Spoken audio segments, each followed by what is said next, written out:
கல்லறை தோட்டம் 5 ஏக்கர் கல்லறை தோட்டம் அமைக்க வேண்டும் என்று நான் இந்த அவையினுடைய கவனத்திற்கு முன்பே எடுத்து வந்திருக்கின்றேன்.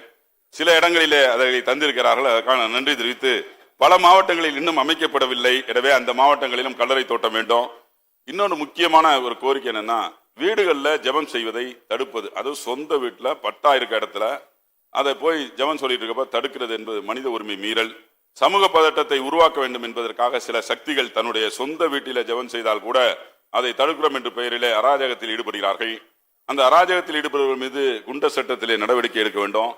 போலீஸ் அதிகாரிகள் சட்டம் ஒழுங்கு பிரச்சனை என்று சொல்லி 107 CRPF ஆர்டர் போடுறாங்க. இதை முற்றுப்புள்ளி வைப்பதன் மூலமாக அரசு ஒரு வழிகாட்டுதலை காவல்துறை அதிகாரிகளுக்கும் மாவட்ட ஆட்சியர்களுக்கும் வெளியிட வேண்டும் என்று கேட்டுக்கொள்கிறேன். தலித்து கிறிஸ்தவர்களுக்கும் மன்னிய கிறிஸ்தவர்கள் ஏற்கனவே இந்த அவையில பேசியிருக்கிறேன். அதை இந்த ஒரு தீர்மானத்தை நிறைவேற்றி இந்த அவையில தீர்மானமாக நிறைவேற்றி ஒன்றிய அரசுக்கு அனுப்பி வைத்து அழுத்தம் கொடுக்க வேண்டும். தமிழ் மொழிக்காக தொண்டாற்றிய, இந்தியாவிலேயே முதலாக தமிழ் மொழி அச்சில் ஏற காரணமாக இருந்த பாதிரியார் சீகன் பால்க் அவர்களுக்கு தரங்கம்பாடியில மணிமண்டபம் அமைக்க வேண்டும். இன்னொன்று